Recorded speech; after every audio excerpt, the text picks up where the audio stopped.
Mr. Popper's Penguins? Chapter 13, Money Worries. There came a night, however, when Mrs. Popper, having put the children to bed, stopped Mr. Popper on his way to the cellar. "Papa," she said, "I must talk to you. Come and sit down." "Yes, my love," said Mr. Popper.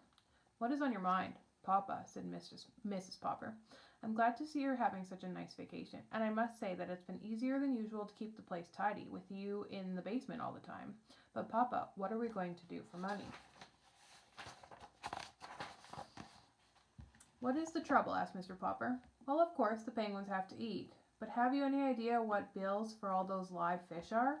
I'm sure you don't know how we're ever going to pay for them. And the engineer who put the basement freezing plant keeps ringing the doorbell and asking for his money." "Is our money all gone?" asked Mr. Popper quietly. "Practically all. Of course, when it's all gone, maybe we could eat the 12 penguins for a while." "Oh no, Mamma," said Mr. Popper. "You don't mean that." "Well, I don't, I suppose. I really could enjoy eating them, especially Greta and Isabel," said Mrs. Popper. "It would break the children's hearts too," said Mr. Popper. He sat there thoughtfully for quite a while. "I have an idea, Mamma," he said at last. "Maybe we could sell them to somebody, and then we could have a little money to live on," said Mrs. Popper. "No," said Mr. Popper. "I have a better idea. We will keep the penguins, Mamma. We will keep the penguins. Mamma, have you heard of trained seals acting in theaters?" "Of course I have heard of trained seals," answered Mrs. Popper. "I even saw some once. They balanced balls on the end of their noses." "Very well, then," said Mr. Popper. "If there can be trained dogs and trained seals, why can't there be trained penguins?" "Perhaps you're right, Papa." "Of course I'm right. And you can help me train the penguins." The next day they had a piano moved down to the basement at one end of the ice rink. Mrs. Popper had not played the piano since she married Mr. Popper, but with little practice she soon began to remember some of the pieces she had forgotten.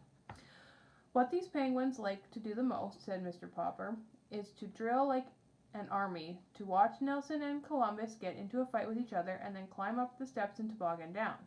And so we will build our act around those tricks." "They don't need costumes anyway," said Mrs. Popper, looking at the droll little figures. "They already have a costume." So Mrs. Popper picked out 3 different tunes to play on the basement piano, one for each kind of act. Soon the penguins knew, from hearing music, just what to do.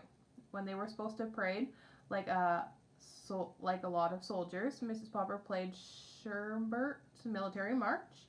When Nelson and Columbus were to fight with each other with their flippers, Mrs. Popper played Merry Widow Waltz.